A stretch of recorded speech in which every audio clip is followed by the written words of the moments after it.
What's going on, people? This is Shy Harris, and this is Elle Harris. And this is another rendition episode of Keepin It Lite.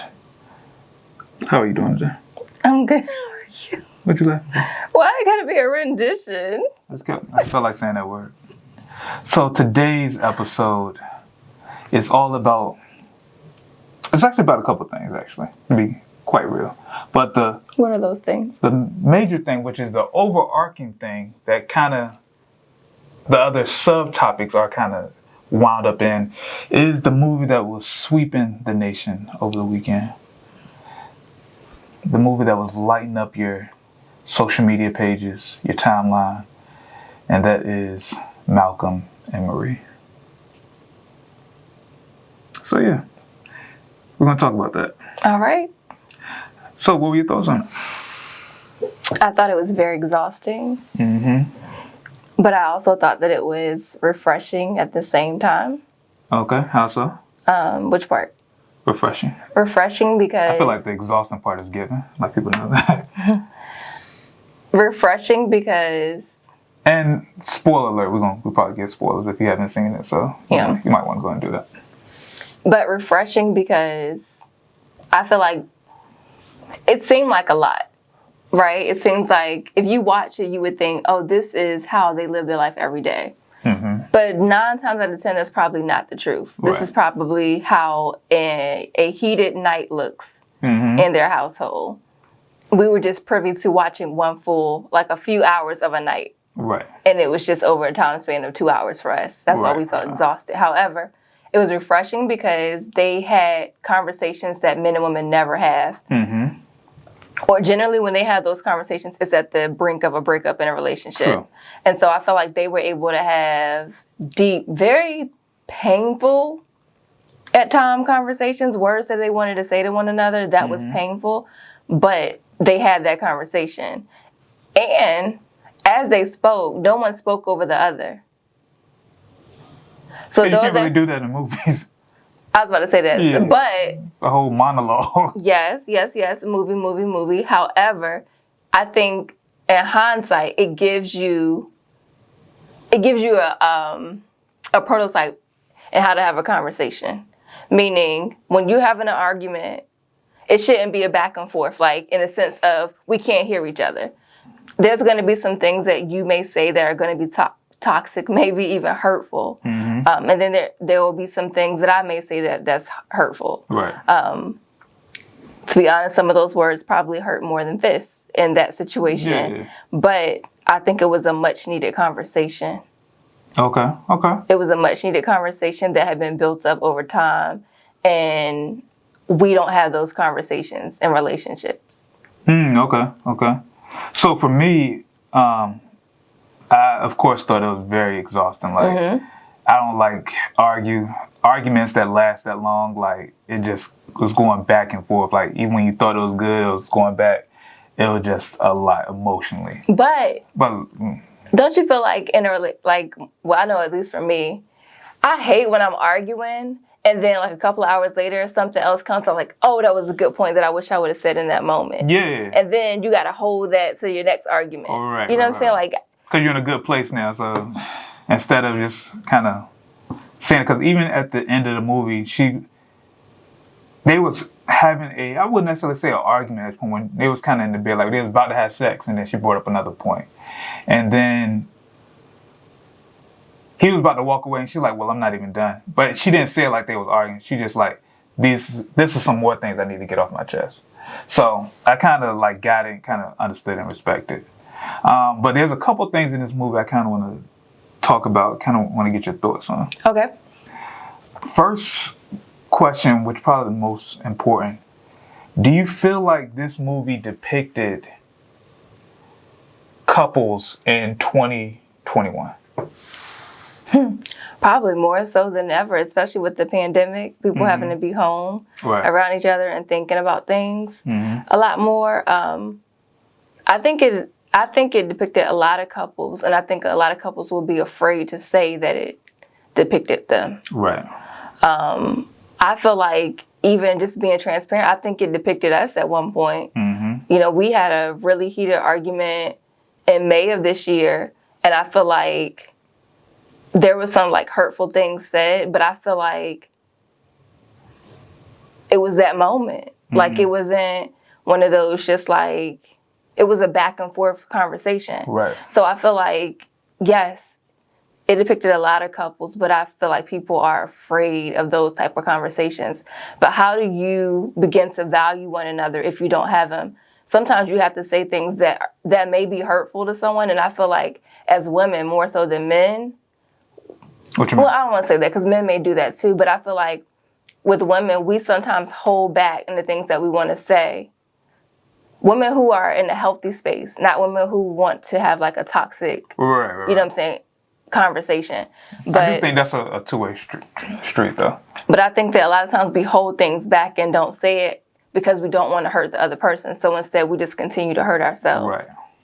Which is so dangerous because I think that is how it leads to a toxic situation and someone just exploding and going off and calling you every name and how you ain't worth nothing. And you know what I'm saying? So I think that I think it does depict people, but I just see the good and the bad in it. The good in it, I feel like the conversations are being had. The bad in it is that it's gonna hurt.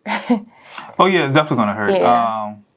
But that's really the only way you kind of get better. Is kind of, I hate to say it, but the only way you kind of get better is by feeling the hurt and the pain from whatever situation. Like, if there's no pain in it, then you're just gonna keep going and going through life how you normally would. Yeah. But you only become better when you feel some type of pain and be like, you know what, I don't want to go through this again. So I'm gonna get better and do what I have to do to be a better person. I feel like that's what happened in breakups and even in just these long arguments or long conversations, like, you know, in this movie. That, you know, I felt like, spoiler, like towards the end of the movie when he finally said, you know, thank you. Thank you. That's all she wanted. Right. We're gonna talk about that. That I feel like he probably wasn't willing to say at the beginning. But once you keep going through all these different emotions of everything that's being said, you get to the point of like, you know what, I do appreciate this woman. And we're going to talk about that too. And so I can say that wholeheartedly and not feel a way about it. So yeah, I definitely feel like it depicts relationships now. The only difference, I feel like people aren't having these type of conversations. So I feel like it depicts the toxicity of Malcolm and Marie without the resolve of how they kind of handle it. Yeah. And I've seen so many people say like, oh my God, this movie was so toxic. I can't believe I watched this. But you live this life. Yeah, a lot of people live this life. You life. live this life. The only difference is you saw 2 hours worth of a 7-hour conversation. You have 15 minutes of these conversations every month. Right. So you're no different from them. It's just that you have seen it in a movie over a time period and you've considered that toxic. You live in that toxicity every month. So like, it's no different. I think it's just because it's a movie, it looks like it's a lot worse, but it depicts a lot of relationships. Okay. So I actually have a small outline. Oh, okay, outline. I came prepared. All right, so a couple things. I'm excited about this. He never seen no outline before. Well, I just want to be prepared, you know. We've kind of played in the minor leagues for a little bit with this show. Now, kind of, you know, take it up a level. So one thing that kind of stood out to me was them not having sex. That's good. And the reason it stood out because I ain't gonna say she was trying to have sex with him, but he was trying to have sex with her a couple times throughout the movie, and she would kind of like curve the situation and be like, "Nah, I'm not really interested." And I feel like it kind of stood out to me is because most of the time when you have these, you know, arguments, usually the resolve leads to sex. Even sometimes when there is no resolve, it leads to sex. And I feel like most couples end up in that route of, we might talk about it, but there's still no resolution. So we end up having sex. And then from the male standpoint, I feel like we thinking everything's cool because we just had sex. When in actuality, it's the farthest from being cool. And, you know, it's still some unresolved issues that still haven't been dealt with or touched upon or anything like that.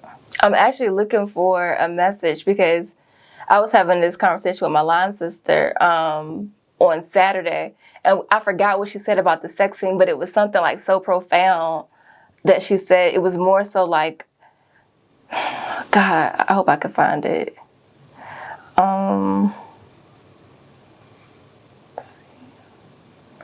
She was pretty much saying it like, yeah, it was more so like a drug for them. Like it wasn't that they necessarily it was like a build up, like the arguments were like so intensifying, like it was almost a turn on. And so it was like this drug, like they got wound up in the thrill of touching each other, but they never wanted to fully commit to the act. Right. So it was just interesting, like to see like someone else's take on, you know what I'm saying, what they thought that whole sex scene was. I thought their chemistry was off for all the for most of the sex scenes, and I was like, yeah, they don't go all the way through with sex. They just do enough to get a rush. So it's like, you know, even when you argue though, when you argue and you're angry, it gives some type of rush. It does something. Your adrenaline's pumping. Yeah, and it does something to you sexually. Like it arouses you in some instances. Okay. And so, because even think about it, when you're angry with someone and you haven't had sex, and you're both in your own ways. Like I don't know about you, but it seems like when you're not in a good space, it's like when you get the most like sexually aroused. That's when you want it the most. Like when you're not talking to each other. So then when couples make up, that's usually when they have the most passionate sex. Right. So it's like that whole, you know what I'm saying, that whole... And that's why couples argue all the time and have makeup sex. So you Absolutely. pretty much chasing the rush. Right? Absolutely. Chasing the dragons, as the crackheads would say. Okay. Yeah. So yeah. I thought that was very interesting. Even at the end, I thought, you know, it would lead to a sex scene, but I think it was good though. No, it was good. But I think it was good they did that because I think it showed to not let sex be the answer. Right. You know what I'm saying? Right. Because otherwise we would continue with the cycle of thinking sex will, like you thought, for most men, you think sex is like the finale of that's the solution. It's not. It's not the solution at all. I'm still pissed off at you. Right. I just wanted some. Yeah. So it's like, you know, that whole thing. So I was kind of happy that they didn't use it in that way. It made it, having sex would have been super predictable. Yes. And I feel like them not having sex, we're like, oh, that's a new wrinkle that I wasn't expecting. Okay. So another part that... Come on, Pastor. Point number, what is this? Point number 2? Yeah, point number 2. Okay, Pastor. Reverend. Another point that kind of stood out to me was the part where Malcolm kind of gloated about dating broken women. Okay. And it just really stood out because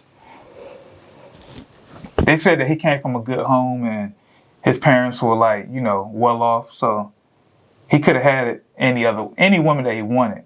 So it just kind of stood out to me that he made it a point to date all these different like broken women. And I can't say that I necessarily can agree to that sentiment, but it just I just want to kind of get your take on it. Like, what were your thoughts on that? On why he would date broken women? Yeah. I don't think it matters that your parents are well off. Yeah, no. Sometimes it matters that you want to be needed, or you have a God complex and you need to fix. Be a savior. Yeah, you want to be able to fix people who are broken because that makes you feel, you know, something inside. So I think that was more so his thing. Okay. But what was interesting about that is that, well, we'll get to that later. We'll talk about the value stuff later. Okay. So yeah, that's my take on it. I think it was more so of just because he was well off doesn't mean he was emotionally in a good place or mentally in a good place. No, not at all. He just may have needed to be a savior. Right, and I think that kind of plays into. Or could that be his inspiration to do movies? Let me date broken women so that I can learn and build things. Like that could be his inspiration for creating. I was thinking that, but I was also thinking that a lot of the argument came from, it's an issue about ego. So, which kind of goes into the conversation that we had last week about, you know, upgrades and everything like that. Where, and kind of goes into the other conversation we're about to have as far as, you know, valuing women. But to me, it was more so about his ego where even in the women that he dated, he wanted to feel like he was the one up at the top, kind of bringing them up. So even though they were like broken, like she was like, you know, strung out on drugs or whatever like that, he brought her up. So it kind of stroked his ego to know that he was able to do that. So even in this night, it was all about him. So he could, you know, thank everybody. He could do all this stuff. He didn't want to say thank you because she should be saying thank you to him. Right. Right. So I just found that to be very, very interesting. I feel like, you know, that's probably like a guy thing in general. Yeah. But it's just something that kind of like stood out to me.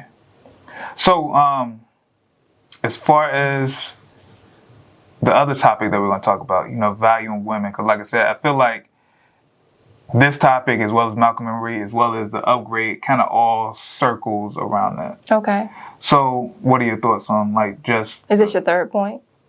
Yeah. Oh. So value. I feel like women are not valued in what regards? In most relationships. Men do not... They don't necessarily value women all the time. I feel like we do a lot. And give a breakdown why do you say that? My fault, excuse me. And we, I think we tolerate a lot. As I was saying earlier, there's a lot of things that we don't say. We just take the brunt of just to be able to like make sure that everything is quiet and there's peace, and we sacrifice our own like ambitions and dreams sometimes just to make sure, because we always feel like, you know, we're always told we're the strong Black women, so we always feel like I can always be better. I can always have my day. I just want to make sure that my man has his. And I think that happens like way too often in relationships, and we don't get the value that we deserve. And I'll use it in this movie because I can't think of. I should have came correct with my notes. Should have notes. Yeah. Because last week I had like a whole bunch of ways to explain this, but this week I'm not there. But I will use it in the case of this movie. This man took this woman's whole story and knew that was her story. Thought her story was great enough to write about it, but that she wasn't great enough to star in her own life story. Okay. So you pretty much took away the chance of her ever being able to tell that story in her own voice, in her own way, because you just told her life story without her being present in it. Okay. You took over that. You overshadowed everything that could be her. Took it away from her and didn't even thank her for it. And the thing is, yes, she was, you know, he even made her audition for her own life story. That was another part. No value in that. But there are going to be times as women, and I will also say as men, that we do not have the confidence to do the things that we want to do. And we backpedal. And that was kind of said that she was backpedaling. She wasn't really fully into that. That's what I was going to say. Yes, but when that happens, you don't give up on someone. I don't know how long it was. I don't know. So let me kind of add something to that conversation though. I feel like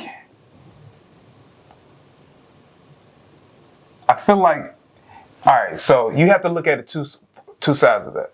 Even though she says, you know, that this is her story that she wants to act, he was also saying that she wasn't confident in that. But on the flip side of that, you got to also think of it as it's his dream to like direct films. So if she's not going to be the one to act in it, his dreams have to still keep moving. So he can't put his dream on hold because she isn't, you know, ready for that role. Got it. So to me, I look at it like, I feel like we're kind of going, me and you are kind of going through that right now, as far as you said that you want to go on trips. So now the trip has presented itself. And now it's like, I don't know. It feels, but but that is not the same. It's kind of the same It's thing, not. though. We're in a pandemic. That's the difference. True. We was Like in the pandemic when you say you want to go on a trip too. I get that, but Right. still, like, my whole thing, even saying it then, is I was hoping we'd be in a better place with the pandemic. I'm not gonna just jump out there and be all crazy and. But I'm just saying to kind of correlate it to the movie. If it was my dream to kind of go on a trip like right now, I'll be stuck in. I'm like, I might gotta go. But here's the other thing, though.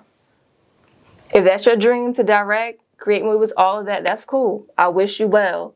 But you could have held on to that story to another time. If you know that it's her story. But what if that's his only chance to kind of That's her story. It's not yours. That's selfish. And I feel that's what men do a lot of times. You move out of selfishness. You've pretty much overshadowed this girl's whole life story. Okay, maybe that's not your first movie. If you know that's my life story, and I'm messing around and I'm not being serious about it, well, maybe I need to go to a different. Because if it was a woman, the woman would have did that. She'd have been like, you know what? This is what I want to create, but I know he's not ready, so I'm going to sit this to the side until he's ready. Like, I think that's what the difference between men and women are. We're going to do that. We value you enough to say, even though this is my dream and I know this is going to take off and probably propel me to the next level, because I know that you're not ready and you're not right with it and okay with it, I'm going to hold off until you are. For him, nah, I ain't going to do that. I need this hit right now. Like, I need to be seen right now. And that's the difference. That's what I mean about men not valuing women. I hear what you're saying. The way I'm thinking of it as is if we're both working on creating this film, like I'm asking you a question because you know I'm putting together this movie. About my life. About your life. Or your life has parts of it. But a large percentage of it is your life. Right? And you know I'm putting it together, so you say you're an actress, then you should be kind of getting yourself ready to kind of act in that role. It's my life story, but if it's my dream to create films, and it's already been proven, it's already been greenlighted, I can't say this might be my only chance. That's the risk that you take sometimes. And that's because you know why you feel that way? Because men don't value women the same way. Do you know how often women put their dreams on hold for men?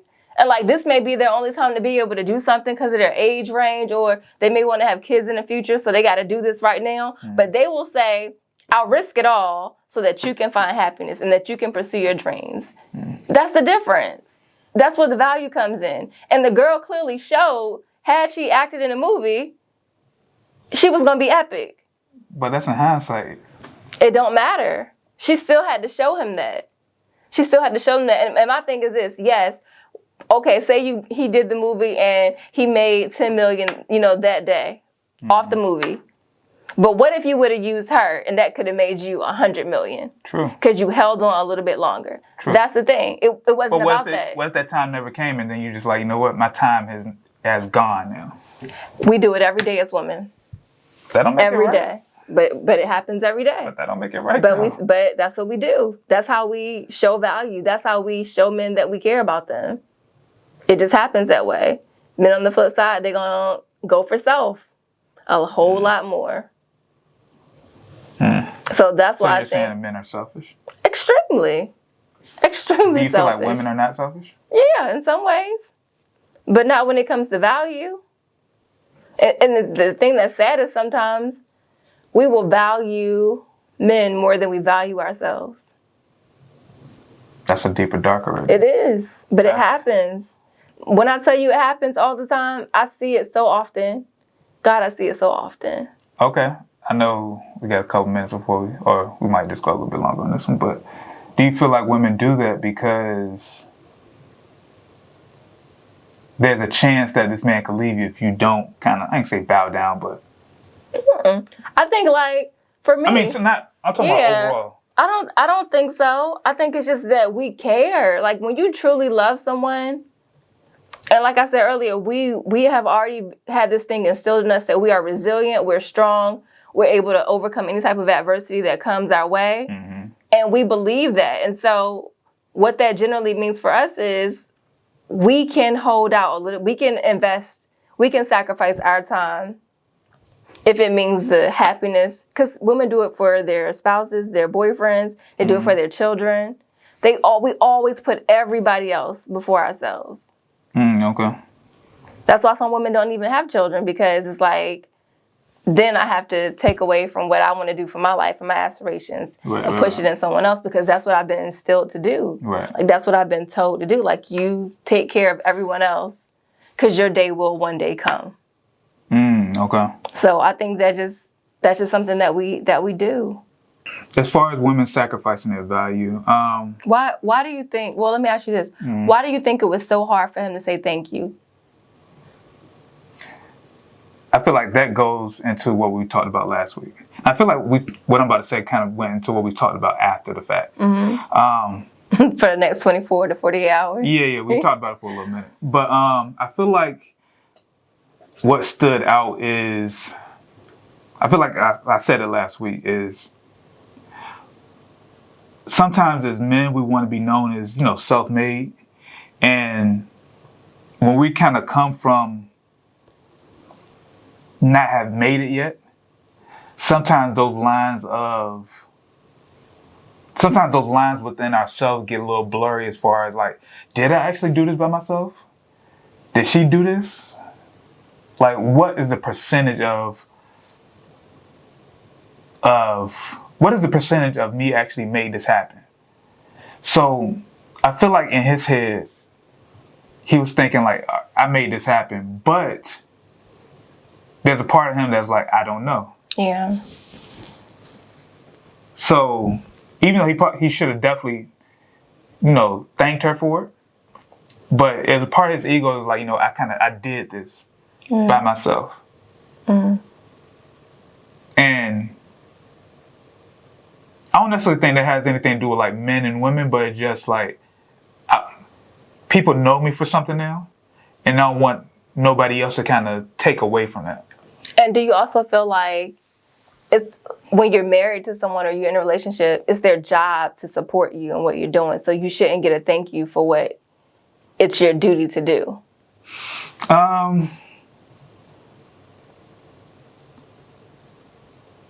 I do feel like it's people's job within the marriage to support their spouse. I wouldn't say that you shouldn't be thanked for that.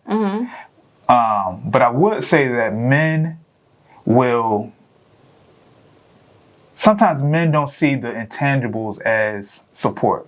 We see that as us just having conversation.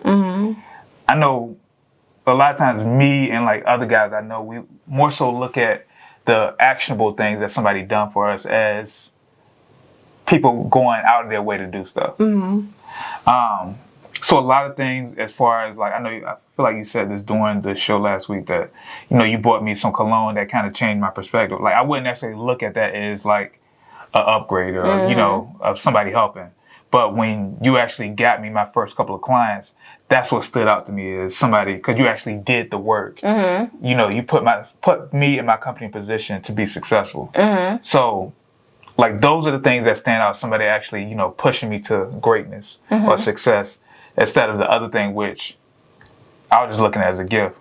But you probably looked at it as like, all right, well. I looked at that more of a help than I did helping you find a client. Right. Yeah. Right. So I think a lot of men look at it as more so the actionable things that you do. Like if your woman like went and got you brand new tires, like, oh shit, that's a lot. But if a woman be like, you know what?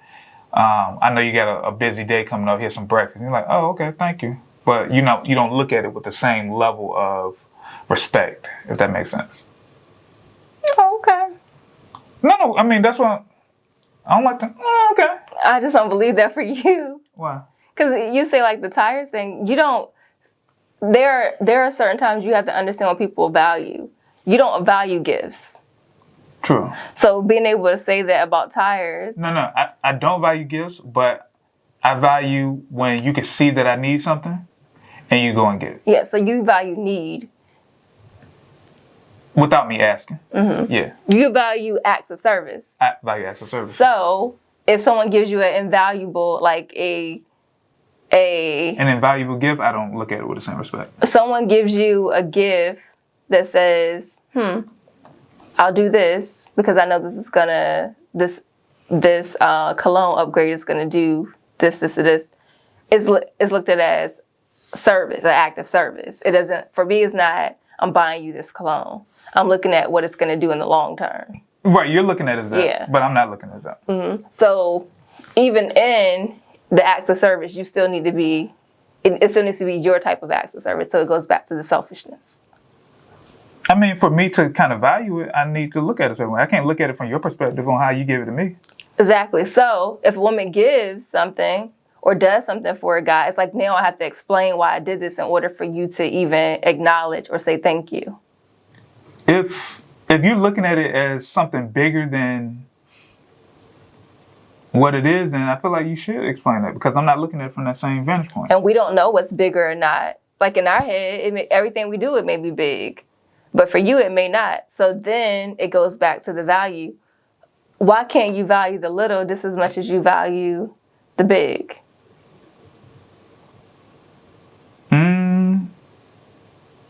Because like I said before, it's a simple thank you. And it's a simple... No, you can say thank you. Of course you can say thank you. You gotta thank always show you gratitude. And care. But I don't look at it as a life-changing move. Thank you and care. What you mean by care? Care meaning if someone does something for you, care about it. For instance, if I buy you some sneakers, right? Some brand new sneakers, and you go out and you get you scrape them up. And he's like, oh, it's just sneakers. And then you don't wear them no more. And I'm like, why you don't wear the sneakers? Oh, because I got something on them. Yeah. You know what I'm saying? Like, but you knew it was raining outside. You knew it was muddy and you still went out. So, like, value the things. Those are it goes back to, there's no value because it's like it wasn't an investment for you. It wasn't a sacrifice for the man. So you don't give it that same value that a woman would.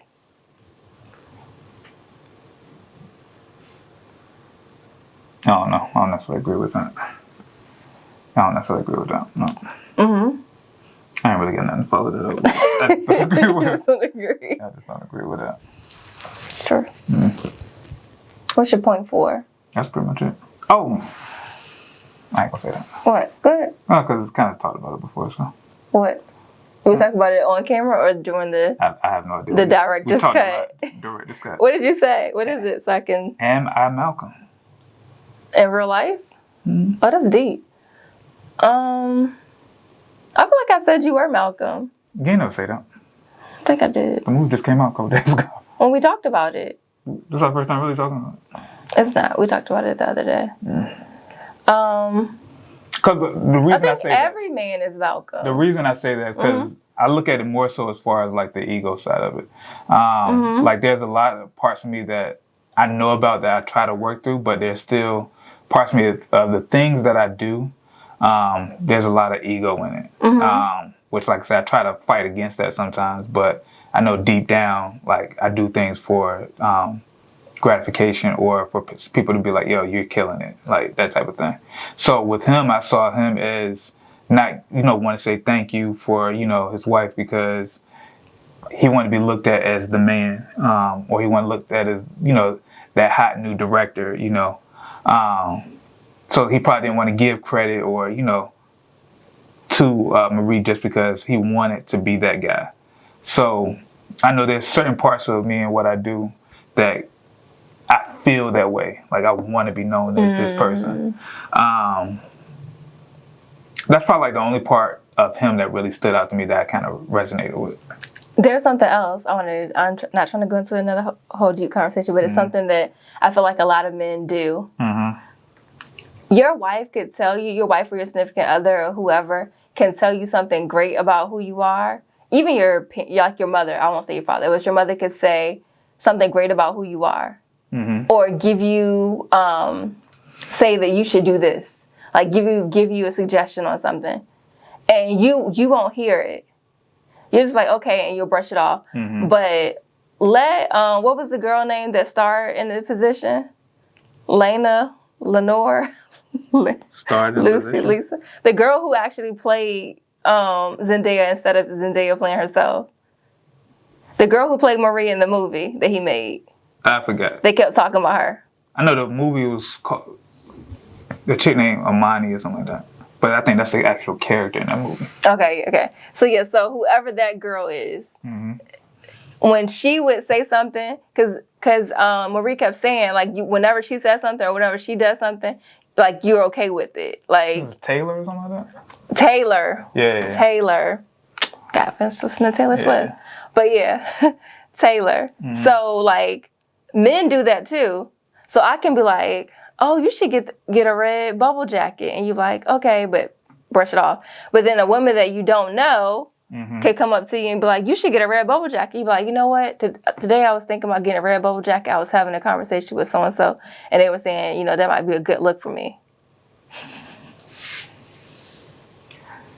I think that happens when somebody on the outside validates something that you're already thinking. So why does it have to be from the outside?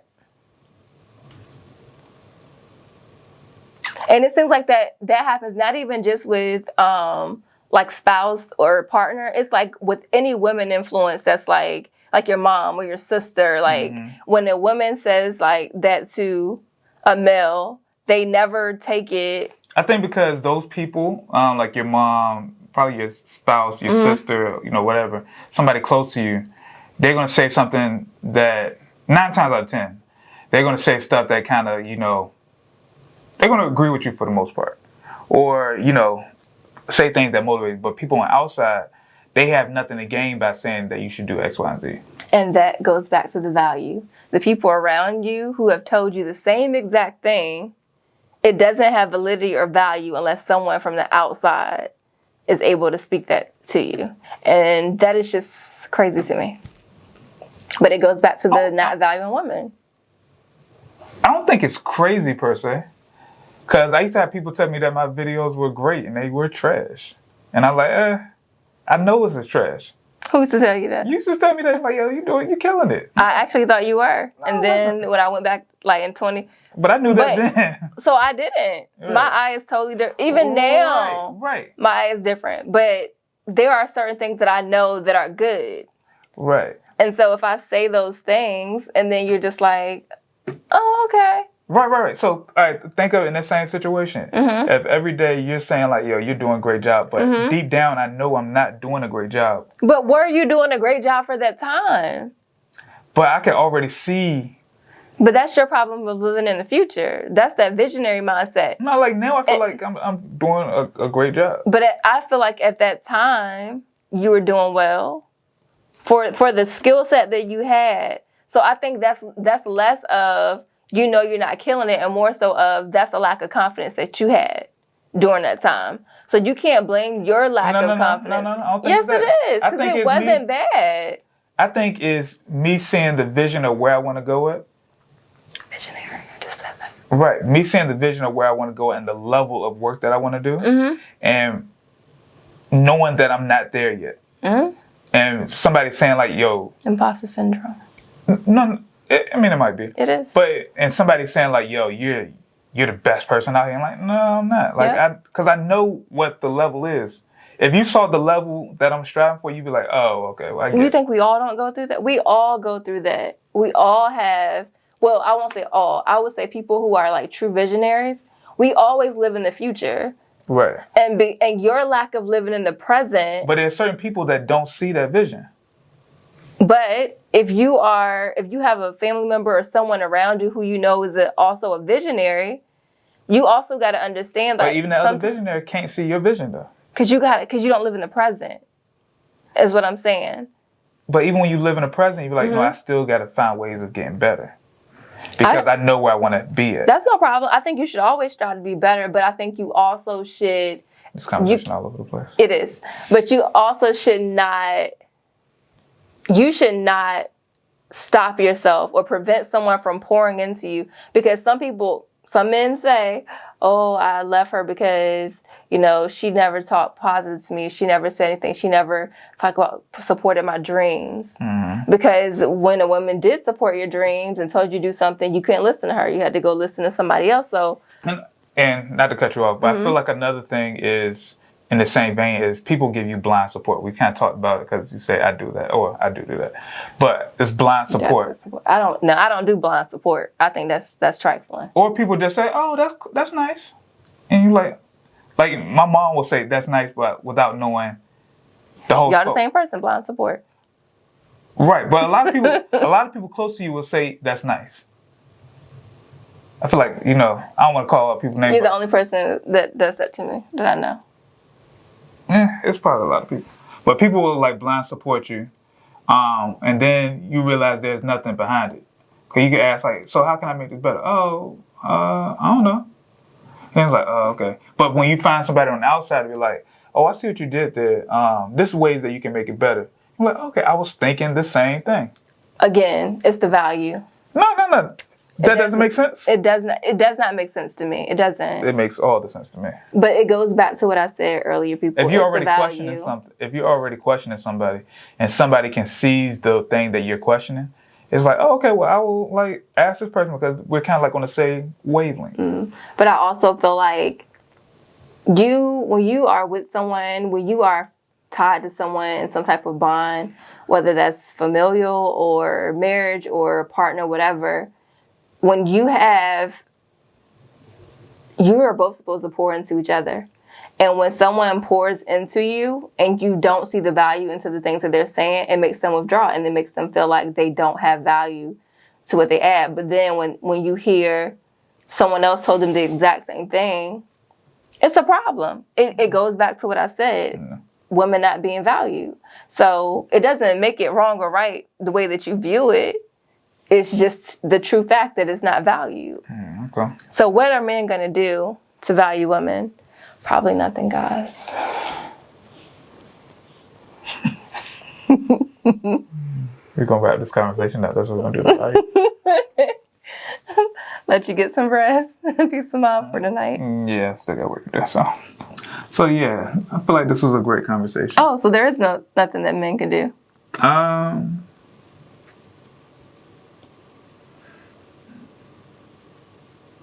I would say pay attention to the things that you might consider small that your wife or your woman in your life does for you. And realize how that might affect you on the grand scheme of things, which might be a little hard, but you can deal with it. You don't have to be selfish all the time. No, but guys. I'm just saying, you said it might be a little hard. It might be hard just to kind of switch your mind because a lot of men think of like the actual things or the things that their woman does as the big thing, but it could be something small that, you probably don't really look at it like that. So it might be hard to just kind of readjust your mindset on that, but just kind of just appreciate all the things that your woman does for you. And I would say to women, be a little bit more selfish. Definitely. I think that it's not even in a revengeful type way or, to get back at someone. But I just think what that movie show is we have to voice what we feel. We can't be so concerned about someone's feelings. Even when we love and care about them, sometimes things just hurt. Some conversations are tough and they hurt. And I think that we have to be more vocal about things that bother us and things that upset us, because had she just said, you know what, I'm not ready to be in this movie right now, but I do want to be in it one day, and I don't want you to take that privilege away from me.